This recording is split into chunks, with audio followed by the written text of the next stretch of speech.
Hello, hello. I am going to just record a quick update. I recently made my YouTube channel public, which was kind of cool. It's kind of a big step for me. And the reason behind that is because I've heard so many experienced carnivores be like, the world needs your perspective, and just start. Doesn't matter what you say, just start. And while I don't necessarily agree with that, I think it's true, because I realized, the vast majority of carnivores that I watch are male. I am not a male. I am anatomically a female. And I feel like I should probably, at some point, get a female perspective on carnivore. I know there's a lot of people out there that, there's a lot of females out there that do carnivore, that have great channels, but I feel like there could be more.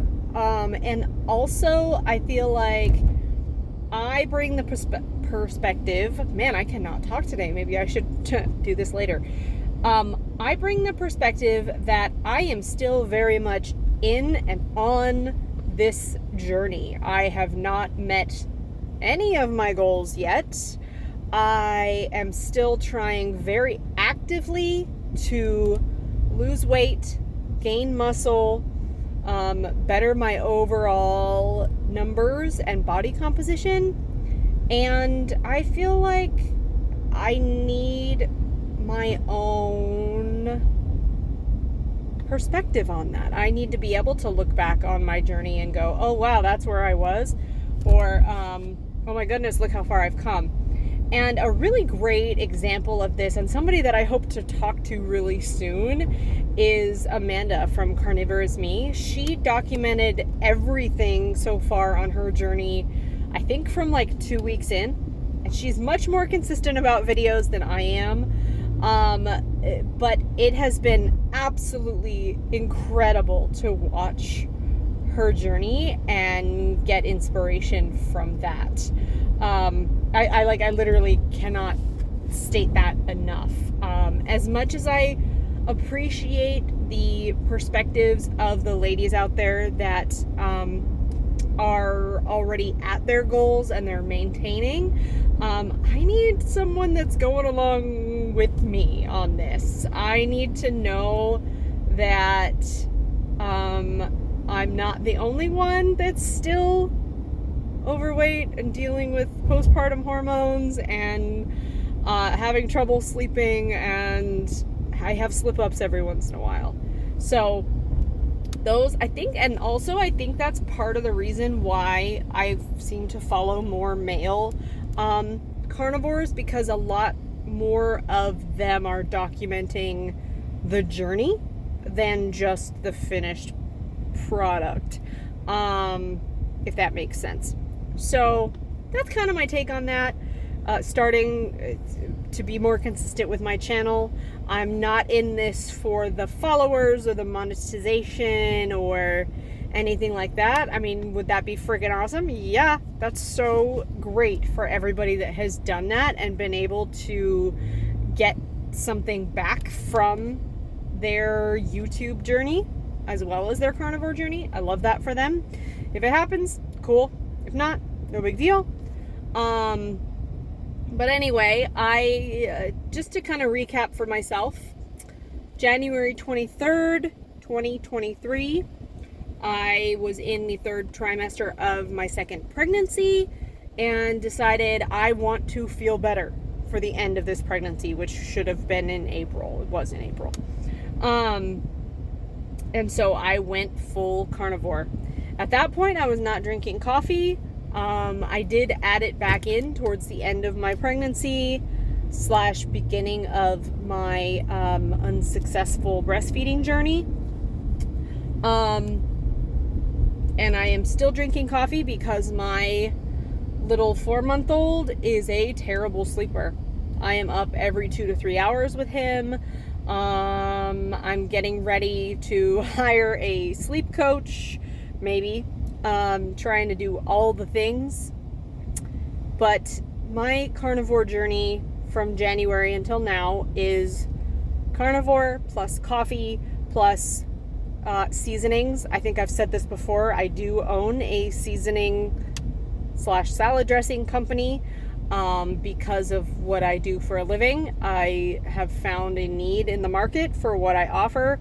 A lot of the seasonings out there are horrendous as far as additional ingredients, additives, non-caking agents, sugar, all sorts of stuff. So I wanted a clean product, and I was tired of making it every single day, and I know others were too, so I decided to start a company that did that. So I didn't have to dig through my pantry every day for specific ingredients. So anyway, meat products, seasonings, coffee. I do also on occasion use avocado oil. I like cooking in tallow, but occasionally I don't have any on hand. I also don't eat bacon because it was my one and only pregnancy aversion during this second pregnancy, and that has not gone away. I have tried bacon a couple times since having my son, and I unfortunately no longer enjoy the smell of it, the texture of it. The flavor kind of makes me gag, which really sucks because I used to love bacon prior to this last pregnancy. I would love for this food aversion to go away very soon. But with my first son, my one food aversion was zucchini. And I still cannot eat zucchini. It's gross to me. Again, smell, texture, doesn't matter how it's cooked or what is hidden in. I can taste it and it makes me nauseous. So I'm really hoping that doesn't continue with bacon, but we'll just have to wait and see. Day-to-day eating for me is the cheap cuts. Big fan of burger patties that I make at home. I've also, my local grocery store is a Walmart, so I get what they've got. They have this packaging called fine beef cubes. They're like just little tiny cubes of meat. Kind of the texture kind of comes across the same as like ground beef. So I love that. I love their, I don't know how to say it, sorry, LA white girl here, but their carne picada. I don't think you pronounce the C in that, but I have no idea, sorry. I cooked up 2 pounds of that for myself today and enjoyed about half of it. My work day was insane and I had to be on camera a lot, so there wasn't a whole lot of time to eat. I also use goat's butter from, I think the company is called Meyenberg. So flavorful and delicious. I use that in place of, like, I know everybody loves Kerrygold and I like it on occasion too, but this goat's butter, holy crap, delicious on another level. So I use that quite often.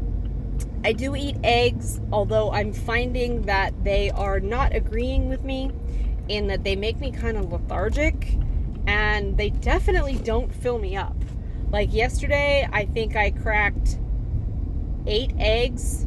I used 7 whole eggs and 1 egg yolk, and I dumped the other white. Just because I like the extra egg yolk, it makes my eggs really creamy.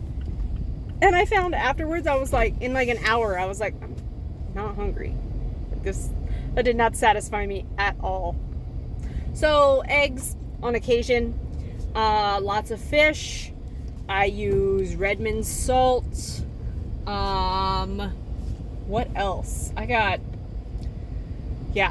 think that's it as far as what I eat. So minimal pork, lots of red meat, some chicken, although since starting this carnivore journey, chicken is not ideal for me. It doesn't sound appetizing, like, ever. It doesn't matter how it's cooked. I'm like, oh yeah, I mean, I guess I'll eat it if I need something, but I don't really enjoy it. So that's minimal. I'll eat turkey, but again, why? Yuck. I've never had somebody prepare a good pork chop, so we really don't do pork. And now that I don't eat bacon, like, we hardly ever have it in the house. I do chicken sausage from Peterson's Farms. I do get that at Sprouts. It's delicious, has no sugar, it's mild. There's not a huge, like, overly peppery taste to it, which is something I don't like about sausage. Yeah, that's kind of what my eating looks like. Probably close to 2 to 3 pounds a day. Don't drink enough water. Story of my life. I do drink enough coffee. Probably too much. If you were to ask my liver and my kidneys. But yeah, that's what food looks like for me right now. I'm gonna really try to be more consistent about these videos so that I can keep up and see if I've made any progress.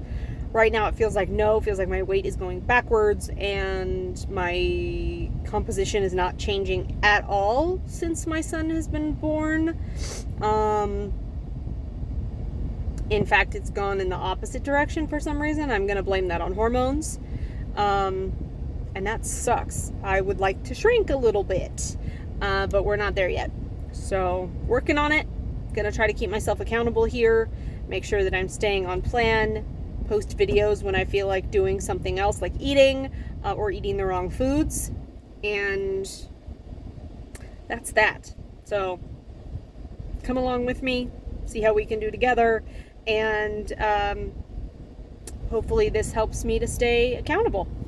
See you next time.